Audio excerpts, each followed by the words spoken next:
Hey guys, my name is Flynn, and this is the Imac Retina 4K. As always, I will be beginning with the unboxing. I was very interested to see what the unboxing would be like, and it was worth the wait, let's just say that. For those of you who don't know, iMacs take a long time to ship, and especially with the virus going around, it took about a month for me to get my hands on this after I had ordered it, but it was worth the wait, and the unboxing experience was very premium. There's a nice little convenient handle at the top of the box in case you need it, and then there's a convenient latch to help open the box. I have to say, the shape of the box is weird, but overall I love the design. The box that contains the Magic Mouse and the Magic Keyboard comes from the top of the main box, and once you take that out, you can easily remove the top supports. The top supports are pretty easy to remove, however, the bottom supports are rather awkward, and I had to shift the box around a little in order to actually remove them. The accessories came inside of one of the bottom supports, and it included the power cable and a couple of other things that we're not going to go over right now, but we will save for the end. All accessories aside, it's just the iMac. There's a slight carpet layer over top of the screen and the back of the iMac that you can easily just rip off. And underneath that, there's a slight layer of plastic, the kind you would see over top of a smartphone screen, except this time it's also over the chin.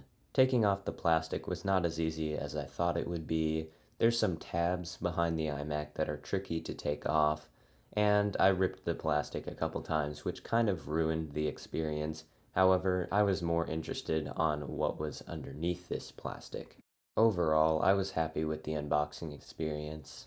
So I know for a lot of you, you might be thinking, well, why are you reviewing this now? This model is a year old. It's probably just gonna go bye-bye soon, and yeah, why would I be doing this?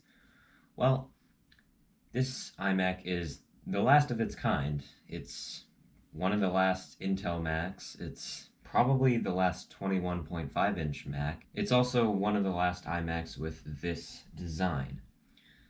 So I figured before this model just gets thrown into the trash, I figured I would give it a nice review. And I am going to hold it to 2020 standards, even though it is a year old and it was from early 2019. Let's get started. I want to begin with design because we're just going to go ahead and get that out of here because we've already seen this design. Everyone knows what it looks like. So this iMac has a 21.5 inch display. It's about a 4.07K display, which actually gives you thousands more pixels than typical 4K, which is nice because then you have more video flexibility. So theoretically, you could watch a 17:9 instead of 16:9 video and still be able to watch it in full 2160p, which would be nice. So yeah, there's that. And then obviously we know the usual huge black bezels around that Apple really needs to get rid of. Holding that up is the matte silver aluminum body. Yeah, I really like it. I hope Apple keeps that material and that design.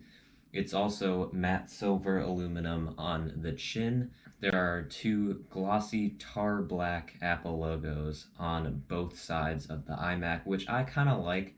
I hope Apple keeps that, but if they don't, I won't be too disappointed. It's not my decision. So the last thing I want to talk about with the design is the stand. Now, contrary to popular belief among people who don't own iMacs, the stand is actually adjustable, so you can turn the display up and down like a laptop, and that's pretty useful because, I mean, yeah, if it was just sitting in one place and you had a very low chair and a high desk, then that would be a problem, even though the viewing angles are acceptable. Now that we've gotten that out of the way, let's get to performance. So, this guy is rocking a AMD Radeon Pro Vega 20 graphics card.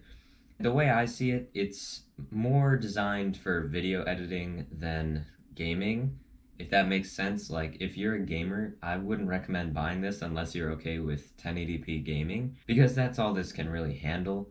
It's a good graphics card for gaming, just not great for gaming. But for video editing, it is amazing. Like, you can watch your 4K videos that you've just edited with no problem at all. There's no lag with watching those videos. Now on to the CPU. The CPU in this guy that I have right now is a 6-core Intel i7 processor, which is the highest end CPU you can get in this guy. You can also go all the way down to 2 cores or 4 cores, and I think the worst processor you can get in this guy is an i3.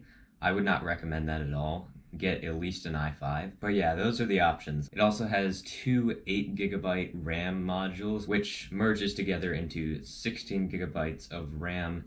It can be configured to 32GB if you want. And yeah, with that RAM and that processor, I found that rendering 3D animations is fairly good. It can render in HD and 4K at pretty good speeds. I wouldn't recommend rendering in 8K if your animation is more than about 20 seconds, because that'll take quite a few hours. I just figured I'd mention that for all the 3D animators out there. Also, if you're a video editor, you can export your videos with no problem. Video exports for a 4K HDR ProRes video that's 1 minute long takes about 30 seconds. So the final question is, should you buy it? Well, I think that it depends on a couple of things, and the first thing being that if you do not prefer Apple Silicon, like if you have seen their demos and what they can do, and you're just like, it's great, but I don't want to get wrapped up in the Apple ecosystem with another one of their chips, then fine, that's totally fine. You can definitely buy this for that reason and get it fast, because the new 12-core Apple Silicon iMacs are coming soon. Another reason why you might want to keep this is nostalgia. Like me, maybe you like the design of this guy. Well, I mean, yeah, I guess you could get it, but keep in mind, I think performance when it comes to computers definitely outranks design. Even though you do want a good design, performance still outranks it. And then another reason to buy this is you just don't care. Like, if you don't care at all about performance or experience, you just want a new computer, then yeah, sure.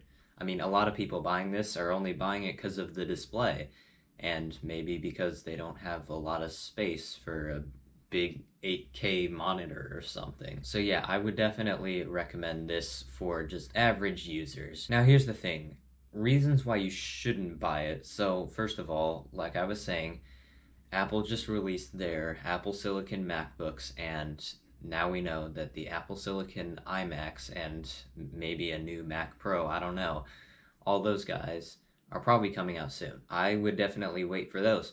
And also the redesign of the iMac, also something coming soon. I mean, I don't think Apple can make much more money just using that same old design. So that's my review. Thanks for watching, I really appreciate it, and I'll see you later.